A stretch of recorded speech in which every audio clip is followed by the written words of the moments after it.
We are rolling. There has been an awakening. Have you felt it? I'm just like floating in space right now. You're sitting down in a room. It's the complete opposite, actually. Hello, what have we here? You guys are so funny. Hello. Holy shit. You ain't C3 penis face and R2 dickhead. Hello there. Looking? Found someone you have, I would say. May the force be with us. Fucking A. Good day, Galaxy Rogue Squadron Podcast. What episode is this? 133. 133. Solid start, Mopar. My name is Mopar. I am Commander Cody. Thank you guys for tuning in. We have a special guest, Mr. Increase, here with us. You can say something. Hello, Rogue Squadron Podcast.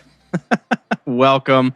We want to thank everybody for tuning in, also being live with us.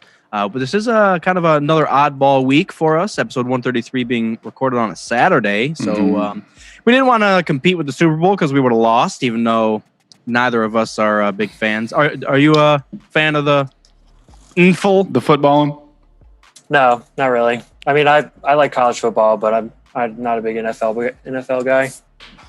Understandable. Yeah, it's going to be kind of interesting where I'm at since Philly's in it, and I'm about an hour from there. People around here are very diehards. So we'll see what happens, because if Philly wins, it could be very interesting out my way. But outside of that, no dogs in the fight, so I don't give a flying Pennsylvania's just going to burn to a crisp if they win. Yeah, I'll definitely see the plumes of smoke from here, because Philly's a large city. But moving on from that, we've got an exciting episode. We don't have a beer review because what's happening, Mopar? Sober February.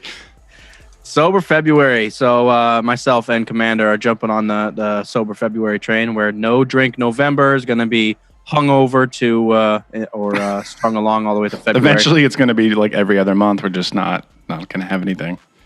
I'm down with that. I mean, we've drank enough for all the fish in the sea for four families for 80 years. So yeah, I'm completely okay with that. So instead, I kind of came up with just a random idea. And what we did before we started recording, I asked for a random number between 1 and 120, which ended up being 69. Solid. And then another number between 1 and 10 or something I said. And Mr. Increase chose 7. So what I'm going to do here is I'm going to ask a question for Mr. Increase. Increase Commander here. Increase McGee. Increase McGee, level up. What? So as we, so it's going to be based on episode 7 because that's the single number you chose. Try to think of what scene happens at the 69th minute of episode 7. So we're talking an hour and 9 minutes into episode 7. Interesting. Let's see what you guys come up with and how close we can get. So we're just over an hour into episode 7. And I assume you know the answer and you're going to school us. I have no clue. I was about to say, how could you possibly have prepped for this? I'm excited to see how wrong we are. Because I'm trying to be, okay, we're about halfway through. Little over maybe halfway through. A little under halfway through. Is it a 2.5 hour movie? It's like 2:15, I think. Yeah, like 2:12. So we're literally, we're right there. So where are we at in the movie? Any inklings? My first thought is Maz's palace. That's a good guess. Yeah. Either right at the beginning or right at the end of that. I was going to say on the Millennium Falcon for the first time, but that may be way under, shorting it. So because we have to be off Jakku. It could be like Rathtar territory. Or do you think we're already to Maz? I think they might be going to lights. I bet they're landing on Takudana or whatever the Maz's planet. Once they leave Maz's castle, not a crazy amount of stuff happens.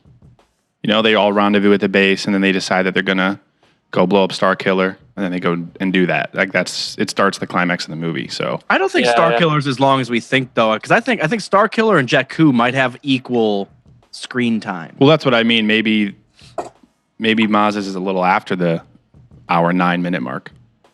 This is why I'm thinking that it's got to be Rathtar stuff, because that's really like the transitional scene where it's like, okay, after this moment, all sort of Star Killer space related. We've left Jakku and it's over. Mm-hmm. I'm voting landing on Maz's palace. That's my vote. A few minutes after Rathtar Central. Trying to think of what's the end of that. There's the battle on Takodana. Mm-hmm. I think Kylo takes Rey. Kylo takes Rey, and then there's all that mind reading stuff that happens on. Yeah, I think we might be pushing it. I think we're on Takodana quite a bit longer than we're actually thinking. I bet we're inside Maz's palace or Maz's cantina. I bet it might be around the Force Vision. That's going to be my guess, the Force Vision. So do I pull up the movie and check? If you want, yeah, that'd be awesome. Well, I want to know what the answer is. Commander, while you're doing that, can I just share like a conspiracy theory I have about the Maz cantina? Do it. Yeah. Okay. If you look, and I have no way to prove this, maybe one of the listeners can. If you look at Finn's hair in the scene where he's like telling Rey that they need to leave, there's something going on with the green screen there where it makes me think that they CGI'd his hair in that scene. There's like just a back and forth conversation. Say that again. Where are they CGIing hair on? I'm telling you that if you look at Finn and Rey's sort of deal, when he's like, I'm trying to get transport, away from here, away from the First Order. Mm-hmm.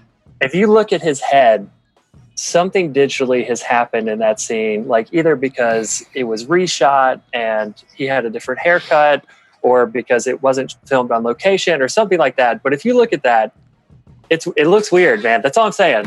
This is my conspiracy theory about Finn's hair in that scene. Like they had to do, like where Obi-Wan, when they're talking to Jar Jar in episode 1, Obi-Wan's hair looks all like wet and slick, and then it looks super dry and shorter. Like because they had to do reshoots, something like that. I always caught that. I always thought he looked really dumb in certain scenes, but obviously when I was a child, I didn't know why.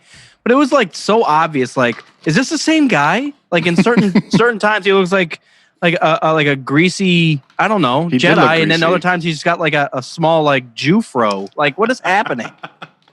The inklings of a Jufro.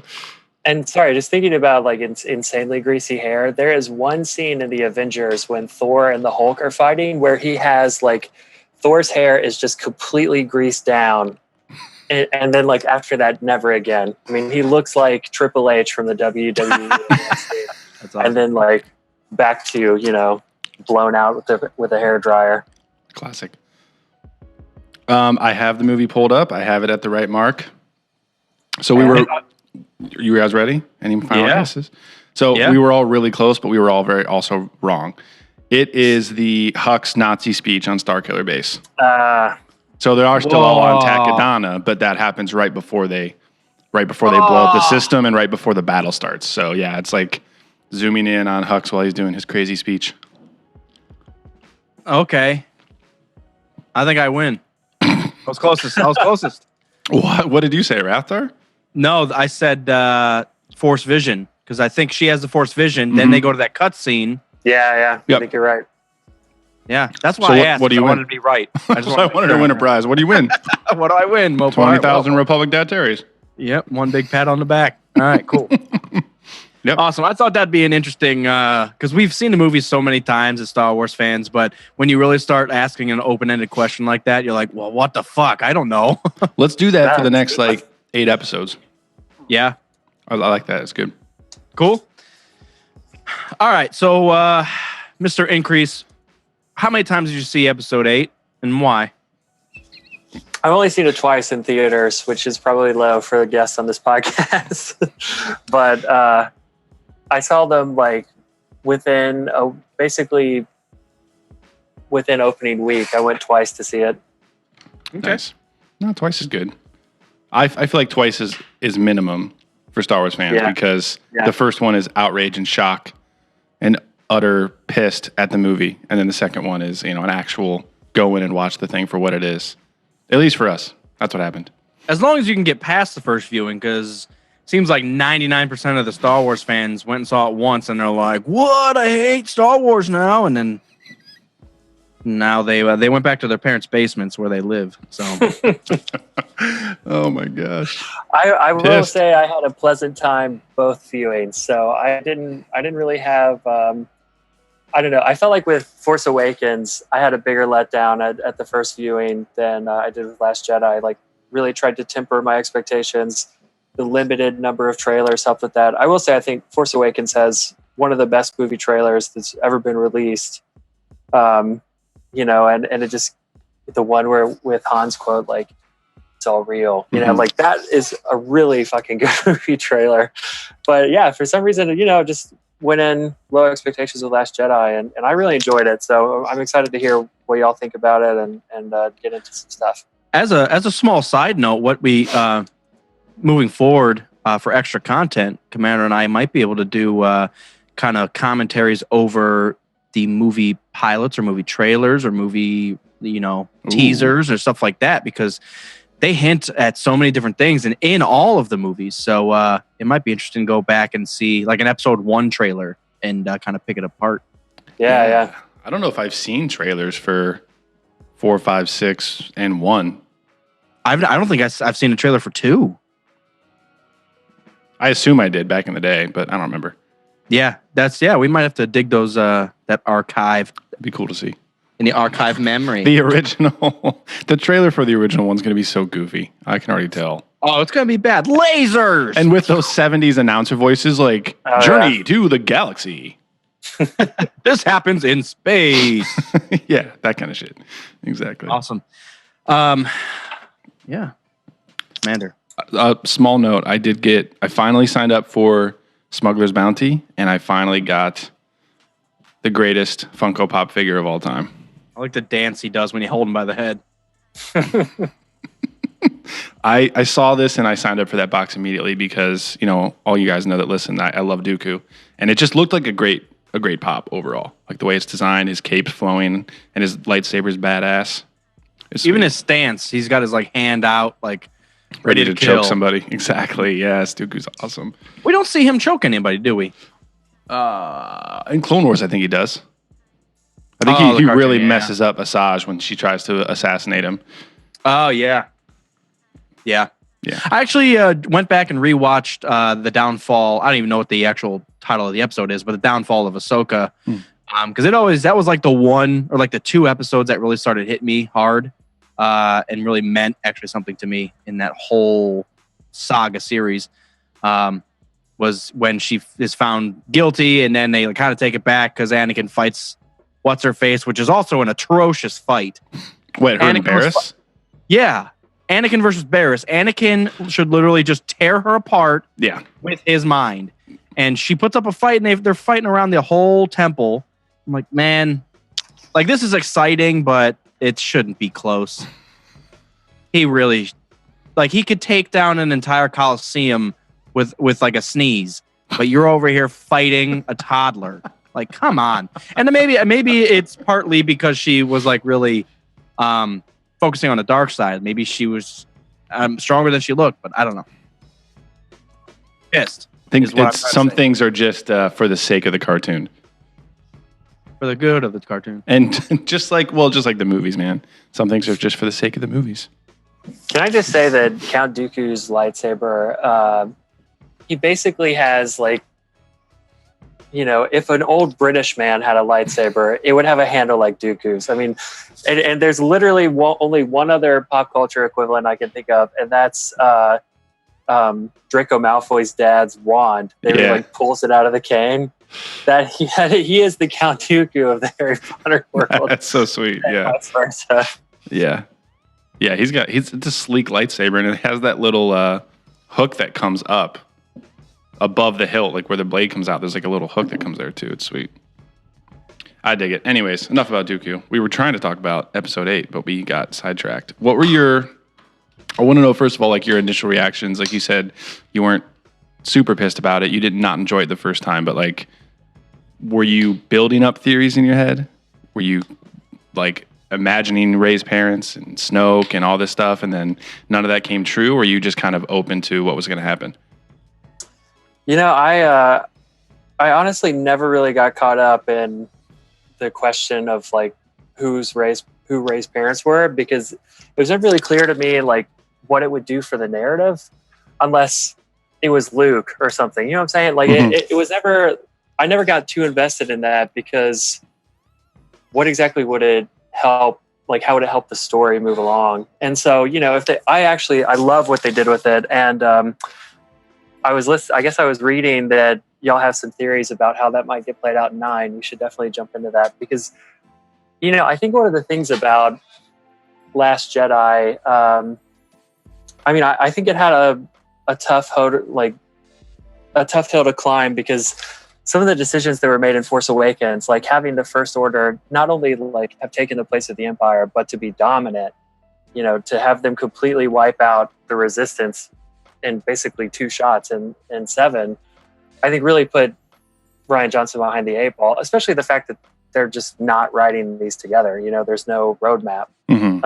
Even in going into 9, there's no roadmap for JJ, if we believe Johnson's comments after it. So, I really like Last Jedi, and I guess maybe that's because I really like the filmmaker. I followed his career closely. I was hyped when they announced that he was going to be doing it. But yeah, I think the only thing that initially I was so on was the whole Canto Bite thing, and I get what it does for the movie thematically, but do you have to have it? Like, could you watch that whole movie without it? Then yeah, I think you could. And I think it actually points to the fact that after making Rey the Jedi and not Finn, they don't really know what to do with him in the story. Like, I don't really think that his character has a clear arc forward. Like, it almost would have been better if they had killed him in 8, because what is his purpose to the story at this point? So that's a good segue, because I put it up to our Instagram followers.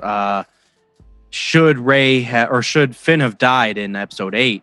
I actually assumed that like 75% of the people would have said yes, he should have died, but it was a lot closer than I expected. Really? And it ended up somewhere around like 60-40, where 60% said Finn should have died. But I was actually surprised at the 40% that said, no, I'm happy that he lived. He should have lived. So we had several hundred people vote on that. So it was an okay sample size. But I was interested to see what everybody had to say about that, because I assumed 100% of the people were just like, yeah, he should have died, because he doesn't add anything. And we saw him not add anything in episode 8 outside of him almost dying. Yeah.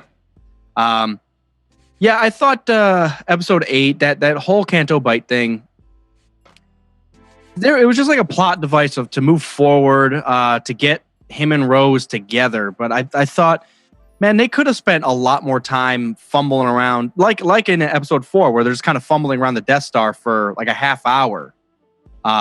They could have done something like that, where they're fumbling around on Snoke's ship for a half hour.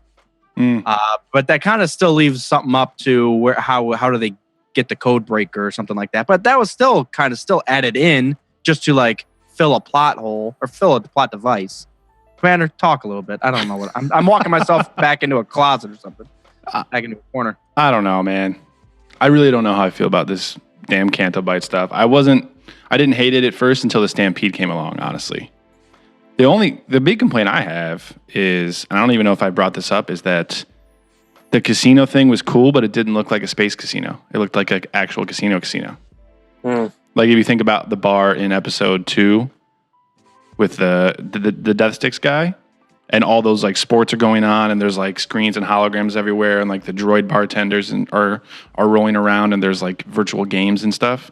It just seemed like the casino actually looked like Vegas and not like a space rich casino or something like that. That's a good point, because even the alien species in the casino were such a long stretch that they weren't even unique. It was like a frog with a monocle. It's like, all right, I didn't get it. hate that little Mark Hamill frog gremlin guy. And then also that like fat lady who sings. That was beyond cringeworthy. I always try to like legitimize and walk myself through this. As I'm complaining, I'm trying to like make sense of it. But like, yeah, I know I'm complaining about it, but I'm trying to like relate it to something else. And I know like Jabba's palace, there's Psy Snoodles. Psy, and that sort of thing. So I get it that it could be outrageous, but the monocle thing, and also to your point, they are playing like space football because there's like those droids on those balls that are like on screen in episode 2, I think. Yeah, where they're literally throwing footballs back and forth. It's like that. All right, is this a premonition of what's going to happen in Super Bowl 110 team? 110 well, I will say that team. 110 team. That's classic. That sounds like a sci-fi thing. I will say one thing is that thematically, like the casino has to be somewhat realistic because the ultimate point of it, right, is to show like systematic oppression, right? I mean, if it's just robots hitting each other, then there's no ethical point to make there. And so I think that if they're not actually abusing animals or relying on, forced labor of children, if it is all just digital, then like who gives a shit about blowing it up? Like, well, yeah, true. And the other thing it does, Canto Bight does, is it kind of, it's the realization of Finn that all of these weapons dealers are dealing on both sides. Yeah, I think that's the one key that kind of keeps it all together. That's like, all right, I get it. Obviously, someone that would be a weapons dealer would be at a casino like this. Yeah. And obviously, if you steal like a nice ship, which DJ does, that you end up finding information like that. So it kind of dirties the waters of even like the people in the Resistance that you're buying and spending money on ships, and it's funding these animal abusing things. Not until DJ brings it up on the ship though. Because Rose is part of the Resistance. The way she explains it is kind of like these guys are all profiting because of the First Order, what you came from. Like that's why these people are so rich, because you guys are enslaving the galaxy and you need weapons to do it. And then when DJ's on the ship and he sees the hologram of the X-Wing and he's like, oh, he makes money by selling to the good guys and the bad guys. And then he goes to his thing, don't join, it's all a racket, blah, blah, blah. He like balances out what Rose was trying to say about the culture of the people on Canto Bight. Wonder what happens to DJ. Go ahead. I was just going to say, you do need that moment of like muddying the waters for him not dying to work, right? Because she's saying, don't die for the Resistance because you're basically you're dying for something that you can't believe in, as it's not as real as human relationships, as the things that hold us together. Dying as a symbolic way for, for the sake of that one moment on Crate. It's meaningless in the long run. And I think this sort of ties in well with Luke's act, why it matters for him to be there as an apparition as opposed to, his full-bodied presence, is that at the end of the day, the most important thing to him there is to try to salvage relationships as opposed to particular the particular political movement. And I don't know if that makes any sense, but it seems to me that if Finn doesn't have the waters muddied for him morally about the Resistance, then his not dying doesn't make sense. Right. I got you. Yeah. Otherwise, if he was all just, gung-ho from the start, then him sacrificing himself would have actually made sense. Yeah. And it's a complete turnaround because, obviously we talked about him say, oh, you're just a scum, rebel scum. So he actually acknowledges on Snoke's ship that he is wholeheartedly on board with the Resistance. So even with the waters muddied, he still jumps on board. So I still think there's a big question mark. He could have killed himself, stopped that gun from shooting off. It would have delayed a lot of stuff. I think a lot more people, well, maybe not a lot more people would have lived, but they would have at least give the Resistance a lot more time.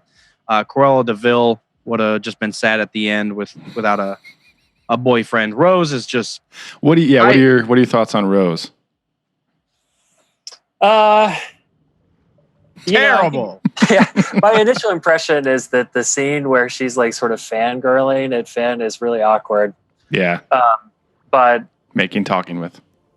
Yeah, I don't know, man. I mean, by the end, I really liked her, but it took me a minute. I mean, it's not.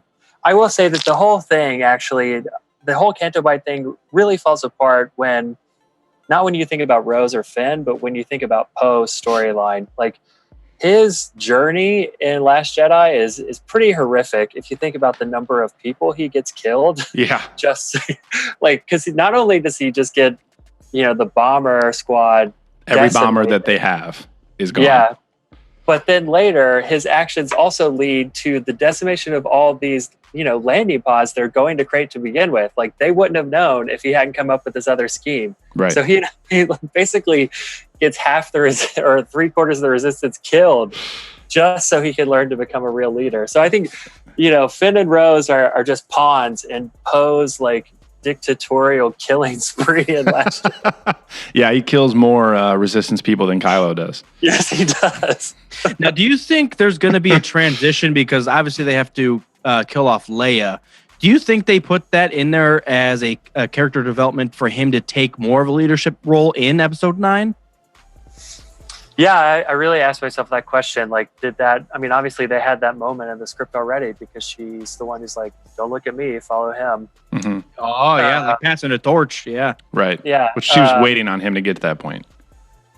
Yeah, it just took a huge body count to get there.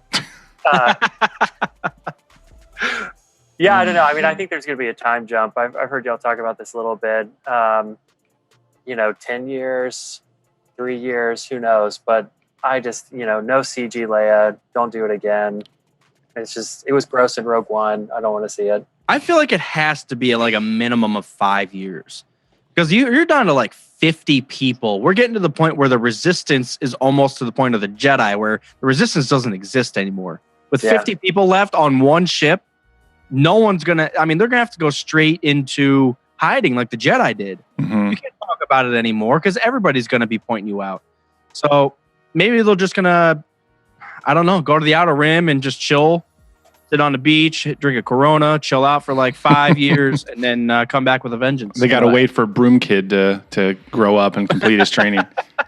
Okay, do we want to talk about Broom Kid? Darth Dirt Devil over here. What the hell?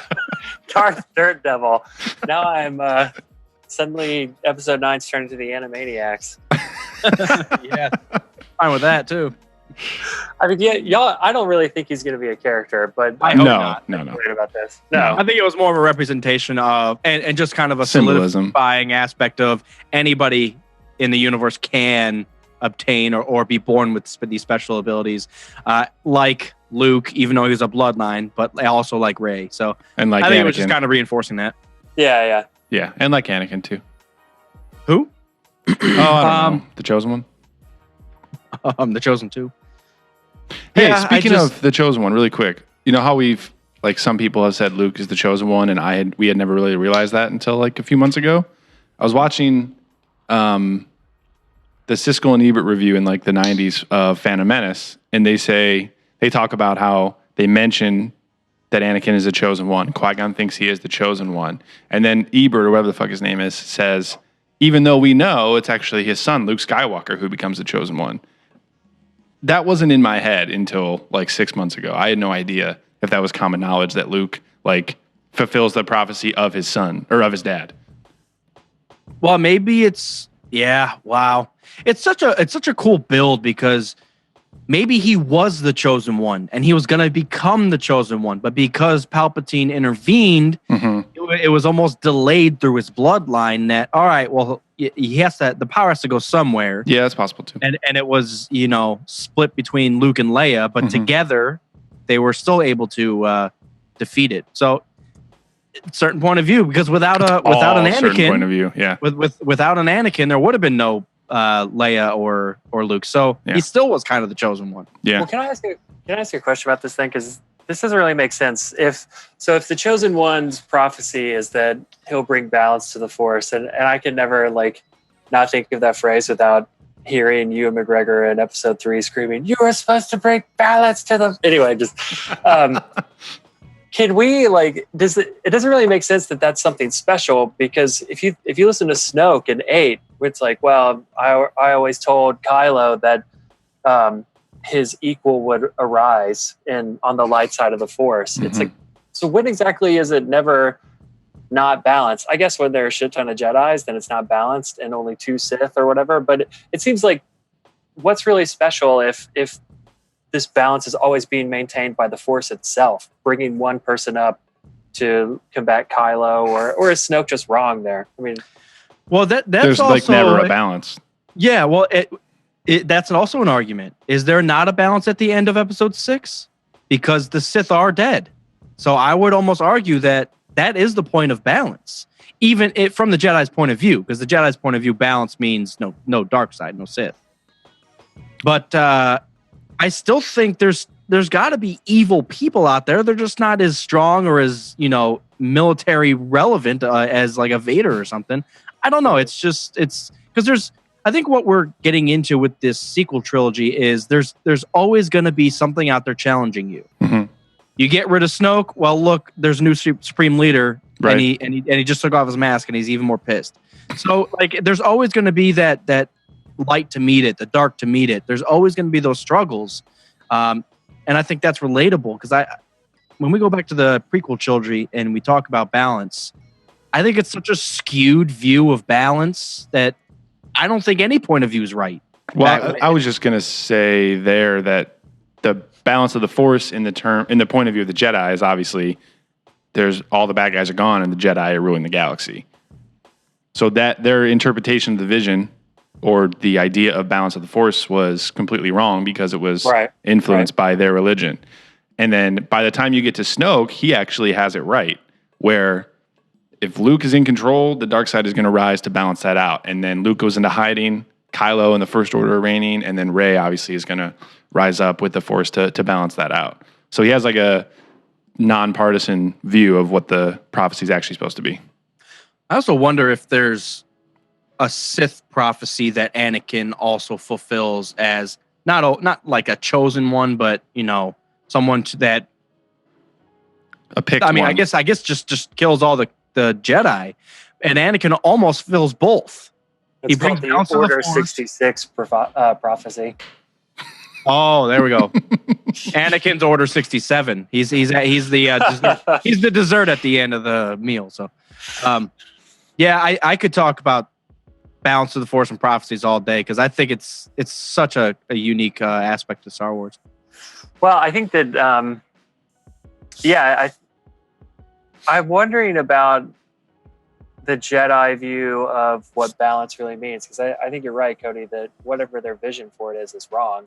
It's part of what the trilogy plays out pretty brilliantly. But I don't know. I mean, I don't know if surely what they are saying though would require at least one Sith per however many Jedi. I don't know what the ratio Sith to Jedi is, but in that moment in 8, which is I think so beautifully done, where Rey is like sort of tapping into the ecosystem of the island. We get both light and dark, right? Like, that's one thing I love about Luke in this movie. Yeah. Is that he says right from the jump, it's balance, it's light and dark, death and life. And he goes through all those. So then if there's not Sith, then sort of what is balancing it? And in fact, even deeper than that, if you want to go sort of philosophical with it, if, the light side of the Force represents life and the dark side represents death, then how can the Sith, this is, I guess, maybe the fundamental mistake for Anakin is that he wants the power to stop death, and it's just something that fundamentally the dark side cannot provide him, but the light can't either. I don't know. Sorry. No, I see what you mean. I was just going to say there's hubris in Anakin thinking that he can bring the balance. Like he's trying to manifest the balance by himself. Yeah, that's right. But him trying to control it like causes his downfall. But the legend about Darth Plagueis, who achieves immortality, how can that even be a Sith legend if their whole point is sort of like built on the idea of death? If that's what the dark side is, how could they even tell that story? It doesn't make sense to me as far as like how that would have come out of their... Could just be Palpatine fucking with him. Like, you ever heard of this mysterious old dude? He saved people from dying and created life. Yeah. because he knows Anakin's having those visions. Maybe even planted the visions in Anakin's head. Yeah, that stuff with Snoke has really opened that whole avenue, has to fall down. Mm-hmm. I didn't even think of that. Wow. We've thought about maybe Palpatine putting those visions into Anakin's dreams to like get him to that point where he was ready to switch so he could try to save Padme. But as far as him being like in Anakin's head, like Snoke was with Kylo, I never considered that before. I don't, even though we always praise Palpatine, I don't think Palpatine's strong enough to control the mind of Anakin Skywalker. Who is think, like, 50% Force. Yeah. Manipulate, sure. But like to control Anakin's mind, right. It's a fucking lava planet of power in his mind. You're not going to control that. It's a raging bowl. All the power of Mustafar is inside of it. And yeah, that's and which is actually kind of weird because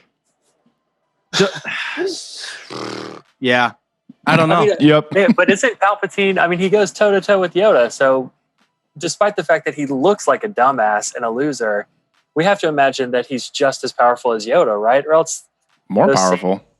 Yeah, not more powerful. He defeats him. He destroys every Jedi except for 2. So, I mean, Anakin does, but like Palpatine's the one plotting that the entire time.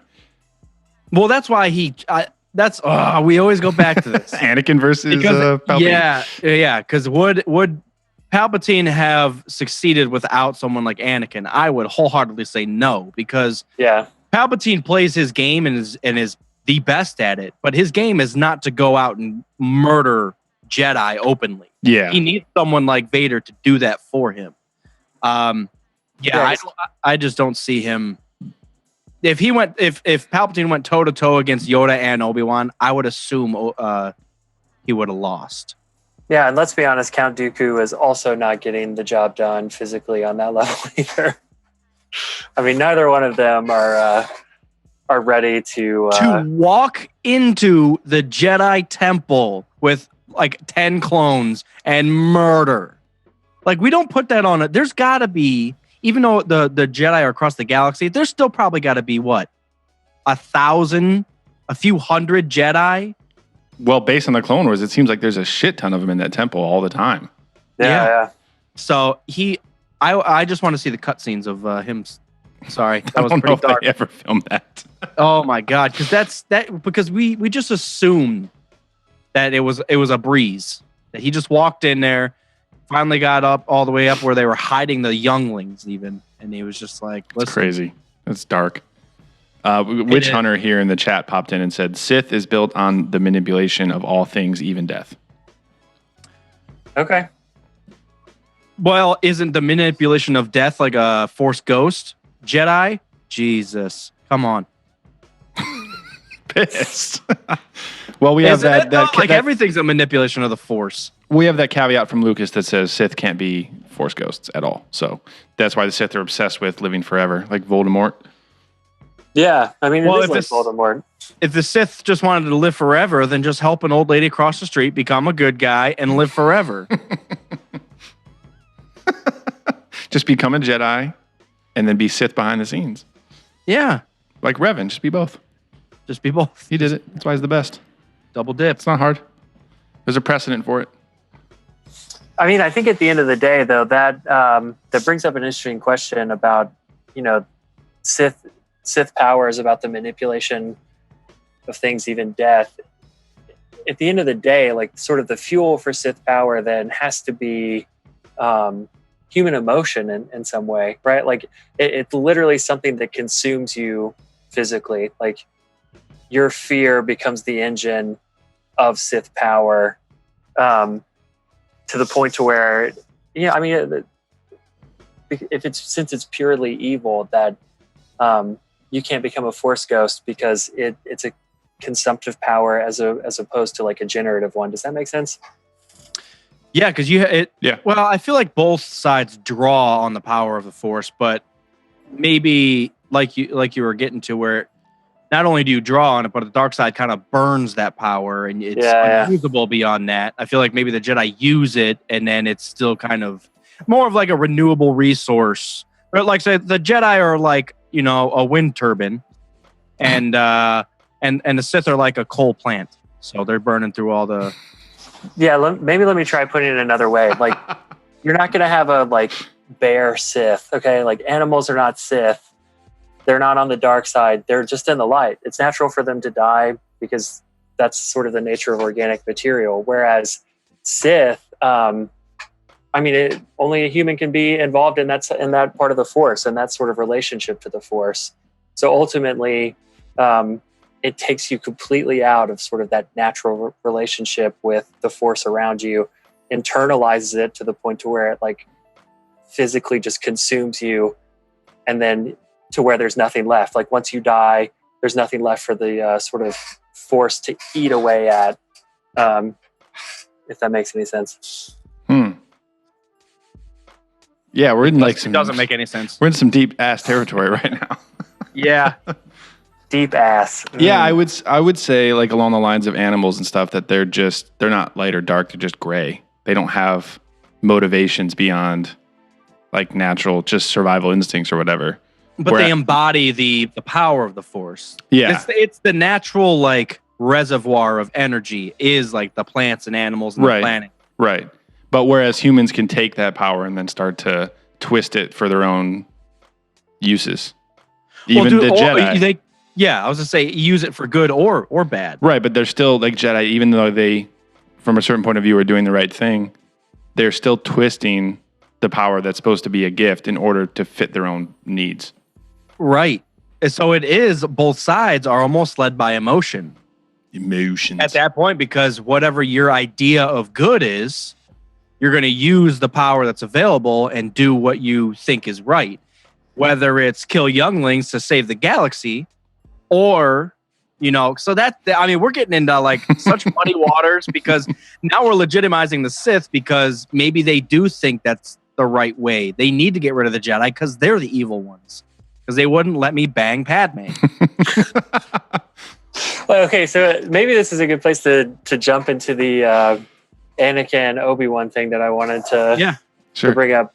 Because this has always been a question for me. I mean, I watched the prequels so many times, and I've still just never understood how Obi-Wan fails Anakin. And I wanted y'all to like sort of help me see this because, and I'll put it this way, Last Jedi does such a good job, I think, of demonstrating how Luke fails Kylo, how he fails Ben, because he says, I had a moment of weakness, okay, where I thought that his future was written and I wasn't willing to sort of let it play itself out and prove me wrong. Right. Do we ever see a clear moment where Obi-Wan fails Anakin? Because it seems to me that Anakin just makes his own bed and then lays in it. And Obi-Wan never really fails him. It's just shit from the beginning or something. So if there's a moment like that y'all can point to, please help me see the light here. I don't think there's a particular moment. I think it's more along the lines. Let's just call Obi-Wan like a father figure. If you raise a son and the son ends up being evil, regardless if there was a spark or something you did wrong, don't you say feel spark. like you have failed.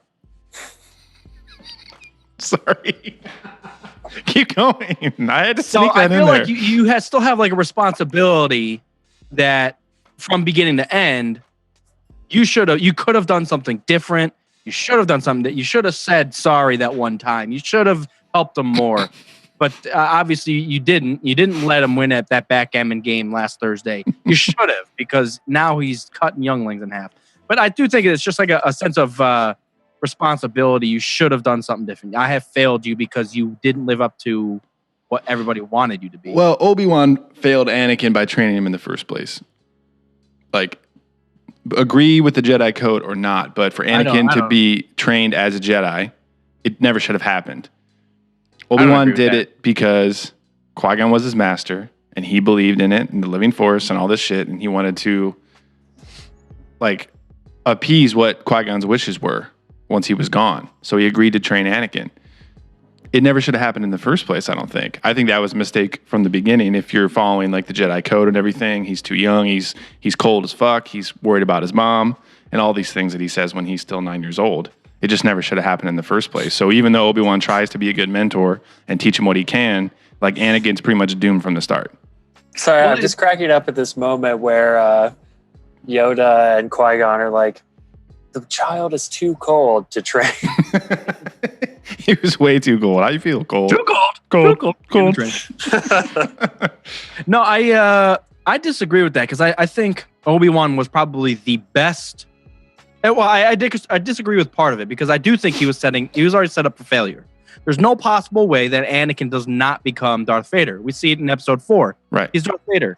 Yeah. It's impossible at episode 1 for him not to become Darth Vader. Well, of course. So even outside of that, I think, like you said, he's already set up for failure to begin with. Depending on the backstory you want to believe of Anakin, if there was no father, or if there was some Plagueis forced midichlorian play, I think, regardless, Anakin would have became Darth Vader. Well, how am I supposed to explain this? Don't know. Even if in episode 1 the Jedi didn't find him, I think he still would have became Darth Vader. That's the point I'm trying to say. I think somehow Sidious is going to come across this little kid somehow, someday, some way, and he's still going to get to him because he is the chosen one, from a certain point of view, that even though they crash landed on a damn sandbox and found the kid and tried to train him and actually used him for good for 20 years, he still became. So I think... it's confusing. I don't know. There's not like a specific moment where Obi-Wan like fucks up. I don't think there is a spark. I think there's a lack of spark. I think he was already destined to become Spark.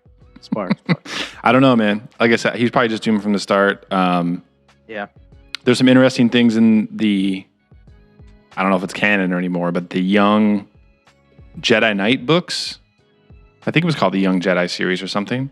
Young Jedi series, where Obi-Wan was an apprentice, and he was pissed and angry all the time too when he was young, before he got picked up by Qui-Gon Jinn. So there's like, he relates to how Anakin is feeling, because that's how the same way that Obi-Wan felt when he was a Padawan as well. So he probably, in trying to like train him and ignore those anger issues, like it's like, I just keep saying setting up for failure. It's just setting up Anakin in a bad way, because he sees the bad parts of himself in Anakin, and he's trying to counteract that through training, but it's just not going to work. The other thing is, it's not only a downfall or a failure of Obi-Wan, it's a failure of the Jedi. Right, yeah. That's overarching. Yeah. Because regardless of who trains him, Sidious is standing right behind you, and you don't realize that dude is the Sith Lord.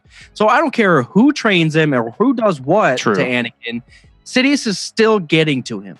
So I don't think it's a failure of anybody, but like the structure of the Jedi Order and or the power of the dark side. So yeah, it's interesting to see. And they're also distracted with the war too. Like everything that was going on in 3 while Palpatine was really getting in Anakin's head. Like if Obi-Wan wasn't off trying to kill Grievous, or they weren't in the middle of battles and shit, he could have spent more time with Anakin, focusing on him. Well, that's also very interesting to think about, because we talk about like the dilution of the Force, where if you get down to like 2 Jedi or 2 Sith, like there's so much more energy around you to pull from, rather than if you get like 1,000 Jedi, 1,000 Sith, it's going to be so diluted that while they're still powerful, it's not going to be like one crazy dude. You know what I'm saying? So the fact that you said the war pulls from people, we see the Jedi Temple with, let's just call it 2,000 Jedi, but because of the war, 1,000 of them are off, and it's diluted the power of the temple and or the power of the Force on Coruscant. So maybe that has some play into Sidious being able to manipulate and kind of hide behind the shadows, sitting in the same room as Yoda. Like, how do you not understand? The dude's right there. Smells like apricots. He hates everything. Small hands. Yeah, I mean, I think it clouds everything. Well, I mean, he just doesn't seem like the type, right? Like, this fuck old man. He's just. Well, let's walk it backwards the other way. So not as much as whose failure was it, but was there anything that could have been done to to prevent Anakin from going to the dark side. Yeah, no horniness. I mean, that's it. At the end of the day, the dark side is just a metaphor for people who can't control their... For slaying and praying. If he had just, I don't know, if Anakin just had shored up and told everyone that he was married and gonna have a kid, they would have figured it out. They weren't gonna just kill him. They probably would have kicked him out of the order, though. Well, you know what, though? This brings up a great point, because I think there are there's a moment that sort of mirrors this in Last Jedi, where it's like, okay, things come to a head, and there's an opportunity where you just think, you know what? Anakin and Padme should just like get away from all this crap, go have kids, go ride around on those weird cows, and just forget everything about the galaxy. In a similar way, when like Ben and Rey are in Snoke's chambers, but even before that, like it's clear that they can give one another what they need. You know, like they can solve each other's sort of emotional hangups, and you think, okay, they should just leave all this crap. And this is part of what I think the Canto Bight stuff does, is it's like sort of reminds you that there's a world outside of this binary of resistance versus First Order. And it's almost a failure of the movie that they don't just say, fuck it, we're going to go find our own, we're going to go to Jakku and just raise a family or something. Like, they should clearly just leave. Back to Jakku. Yeah, right. Well, yeah. That is, I mean, after they kill Snoke, it would have been a breeze to kill Hux and then just leave it. Just leave it be. Let's go chill and do whatever we want. No one's going to bother us. We're the two strongest beings in the galaxy. Let's just go chill. Yeah. I mean, the fact that Kylo's sort of reaction to all that is like, well, now that these people are out of the way, we should clearly rule, is a fundamental flaw in him. I mean, obviously, that's like, how has anything that's happened in his life made him think he should be the supreme leader of the galaxy? Like, yeah, at that point, they should just be like, okay, bye. We fixed the problem. Snoke's dead. Y'all figure it out. I don't know, man. Do you think he was all along noticed a connection with Rey and was like leveraging it to his advantage in the First Order? Or was he actually building up some emotion with Rey, and then once Snoke was dead, that idea just popped into his mind? I don't know. I mean, even when we see him leading, the First Order seems more like a bat for him to sort of smack at things that he doesn't like, you know, than like a mission he has to fulfill. I mean, but the way he describes it, I guess, is like the First Order is the tool to wipe the slate clean from Jedi, from Sith, from First Order, from Resistance. And then, but though, he still wants to see himself at the top. He feels like it's his birthright or something as a Skywalker, maybe. Right. Yeah, that makes sense. But even outside of that, Hux obviously wants power.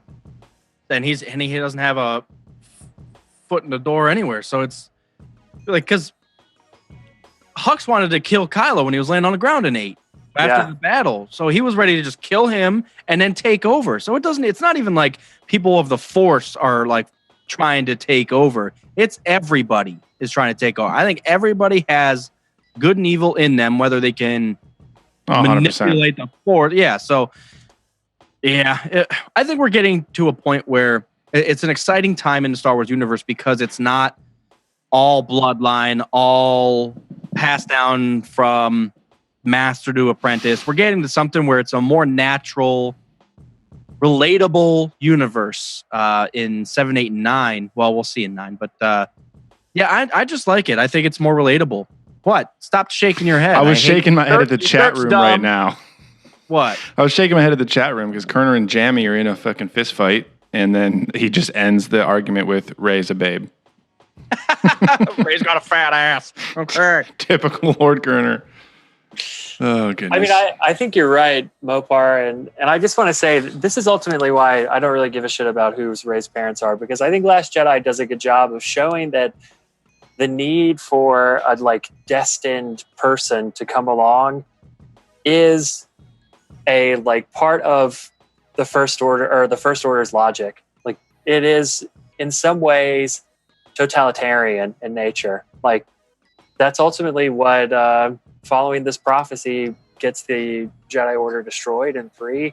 And here it has the opportunity or the potential to lead the Resistance down the wrong path as it does Snoke. So I think that's one of the brilliant things about Rey's parents being nobody, is that power can't just be, this like godlike power can't just be translated through one bloodline, or else it's just the Skywalkers are a monarchy. They should, that should be overthrown by. Well, and also let's not forget too that the Skywalker bloodline is literally just Anakin and then Luke and Leia. Like it hasn't been around for decades and decades, and it's not like a dynasty or anything. Right. It's literally one fucking lunatic and his 2 kids. One lunatic. That's it. Oh my God, Grandma should have given up a little more slaying time to Anakin, or Grandpa got pissed. Jammy over here is saying about Kylo assuming the role of Supreme Leader. Doesn't know how he deserves it. He was Snoke's bitch the entire time.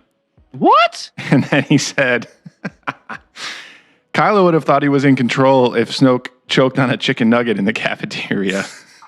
then Kylo deserves to step up and take his place.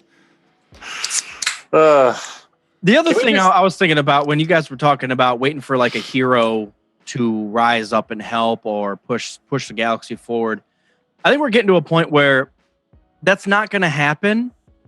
Even though we have a Rey, the whole back and forth where, okay, a servant of the light rises to meet the dark, kills the dark, and then a servant of the dark rises to meet the light. So it's almost a wash.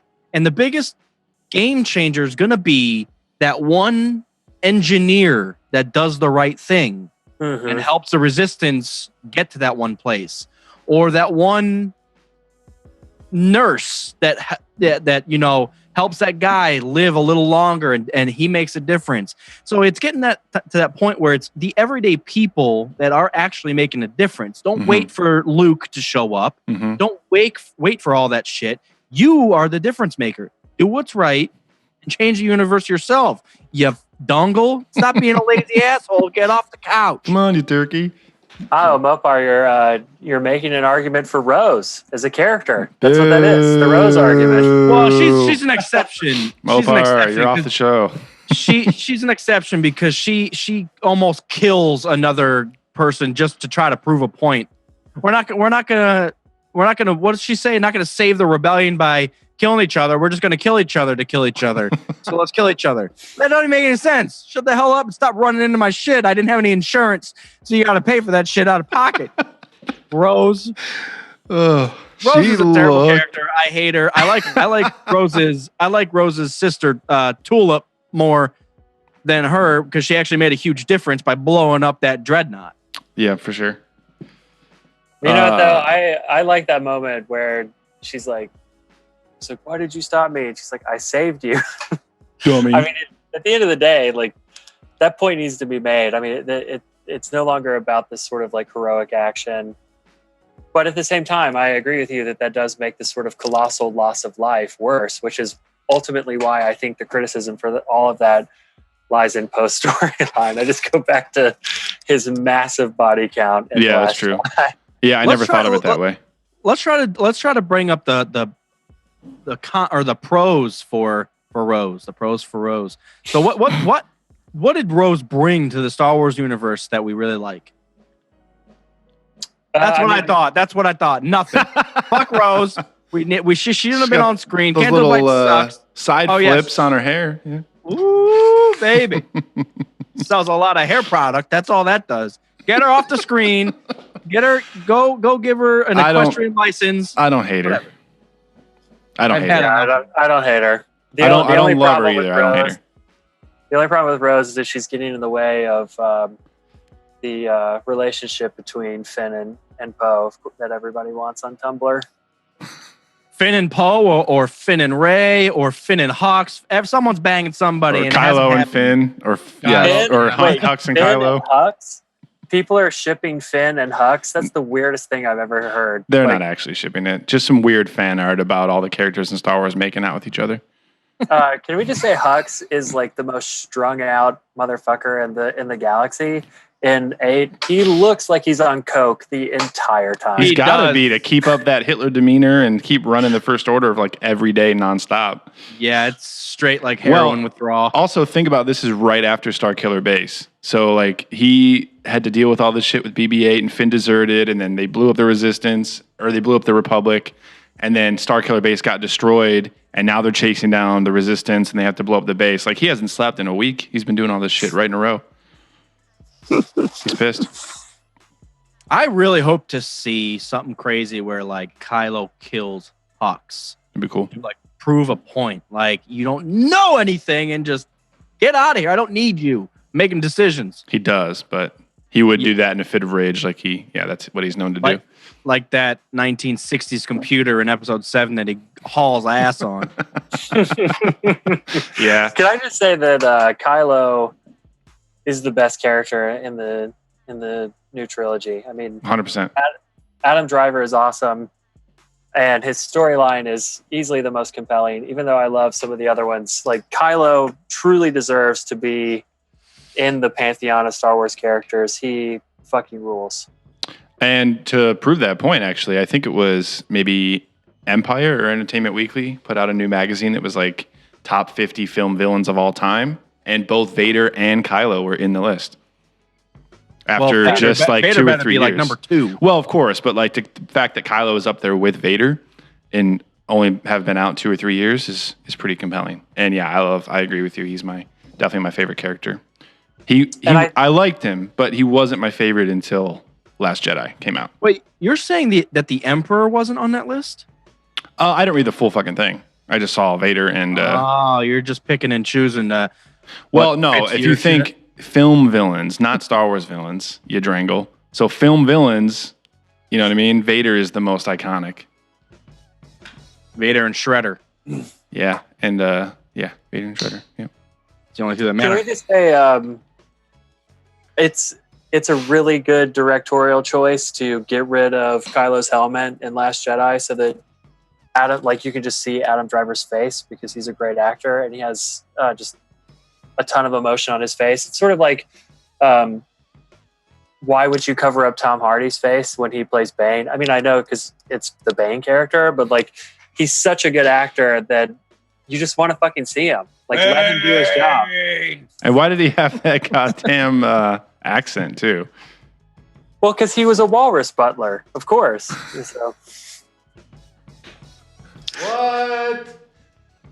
He sounds like a walrus butler. I mean, it's just the best. Sometimes when I get down, I find myself again by watching clips of Bane being like, "It doesn't matter who we are." I mean, that's the shit. Jesus, what is happening? I've never heard that term in my life. No, brother. The light and the dark. There we go. Mm. No, I like that Kylo's mask is off. Yeah.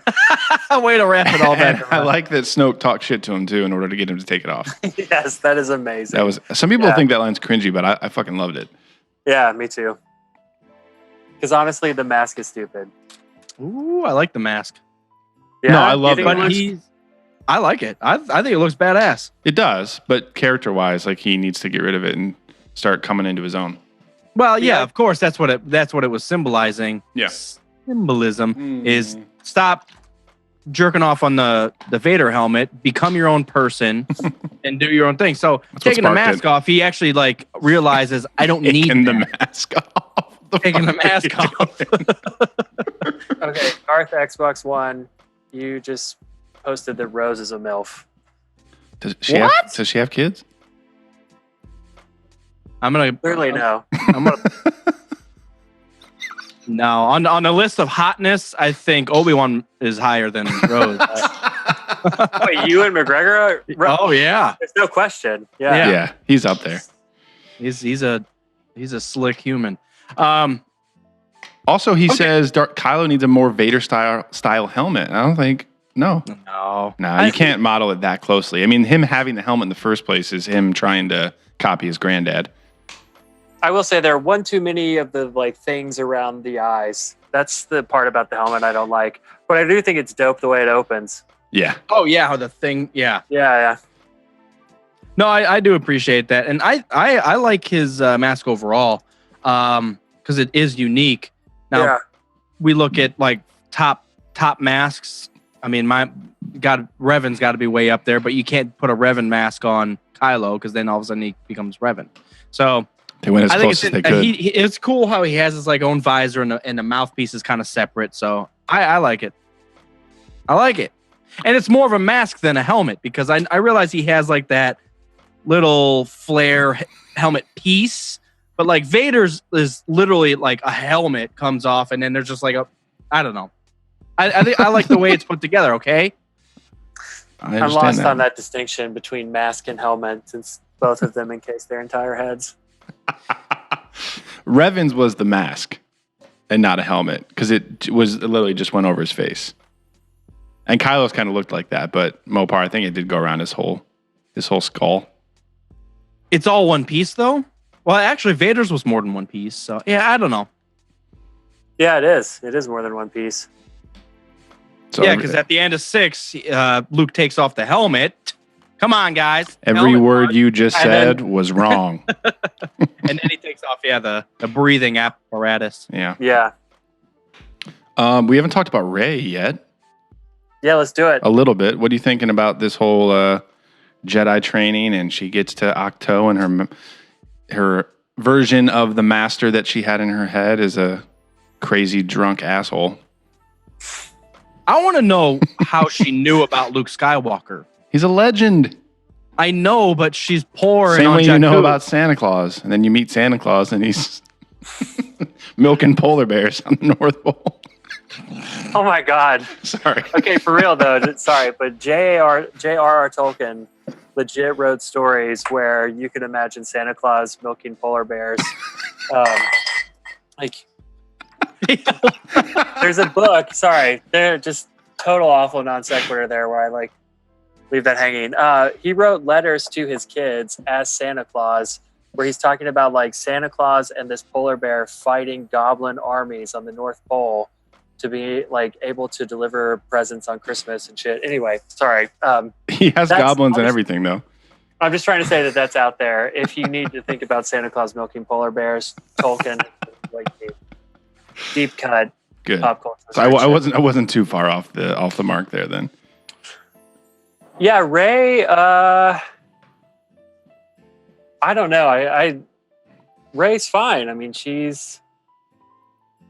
I don't really know at this point, where all that's going.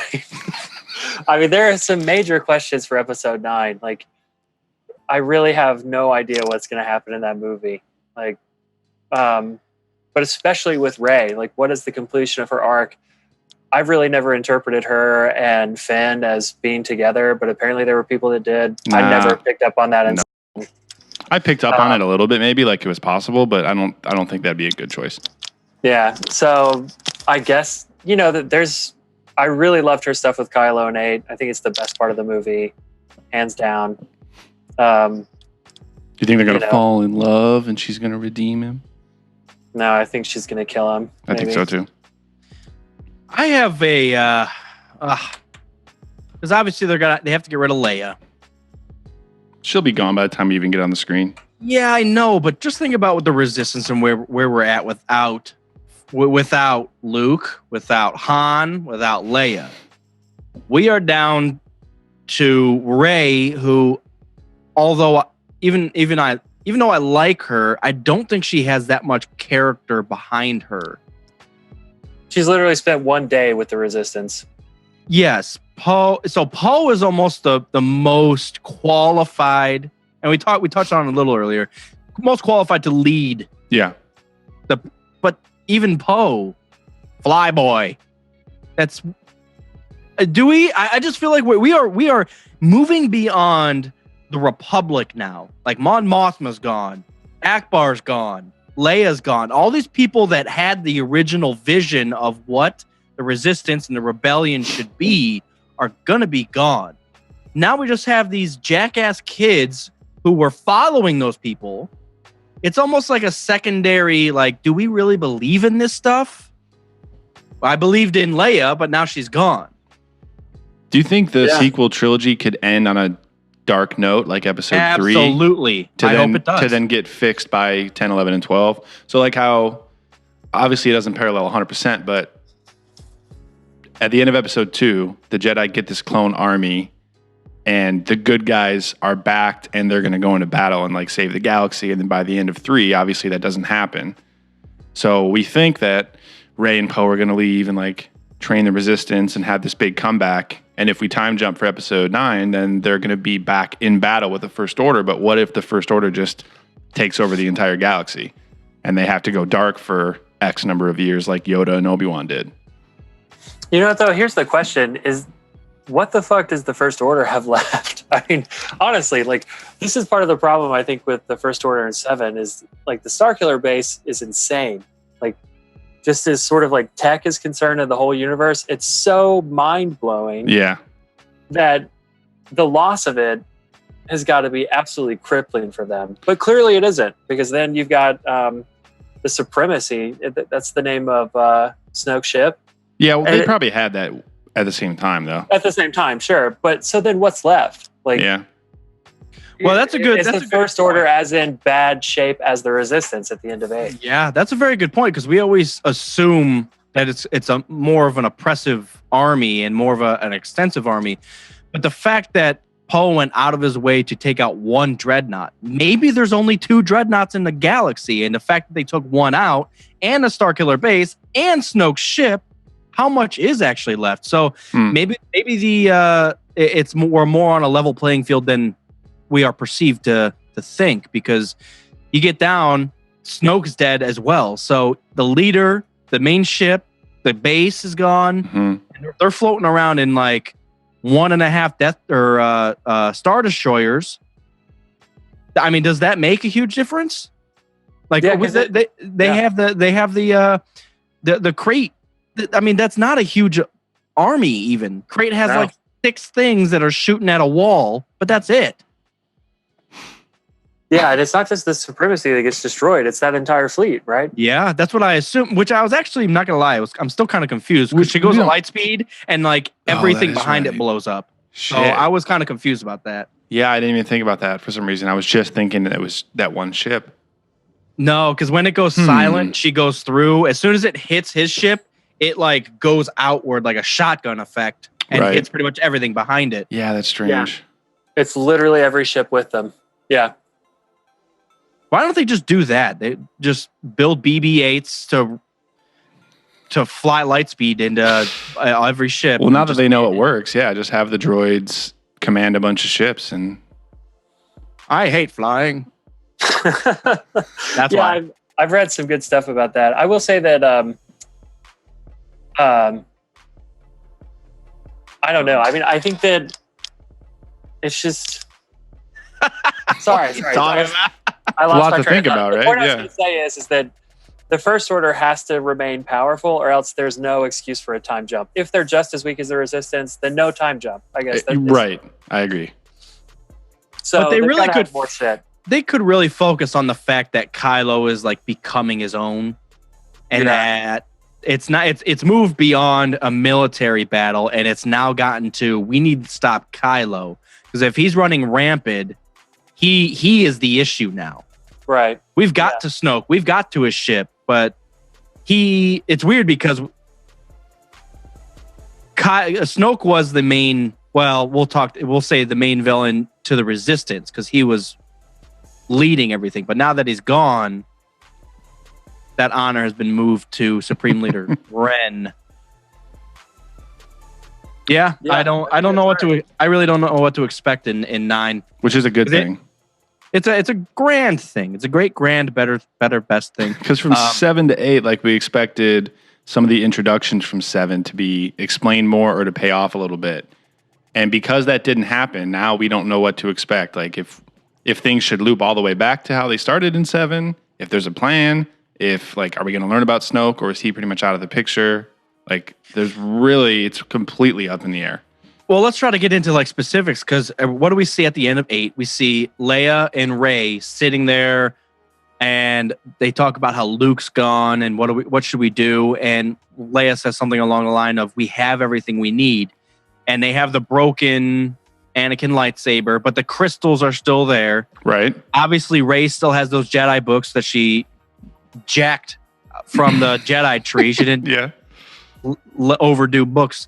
So I'm interested. Episode 9, overdue Jedi. Library fees.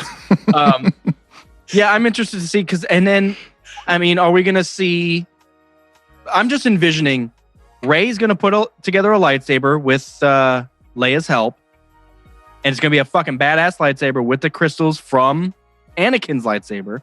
She's going to learn the do's and don'ts and the in and outs of being a Force user using the Jedi books, but interpreting him in her own way. And I have a bad feeling that she's gonna confront Kylo in a way that he's gonna understand where she's coming from. And actually they are gonna walk out, and I don't think they're gonna kill each other.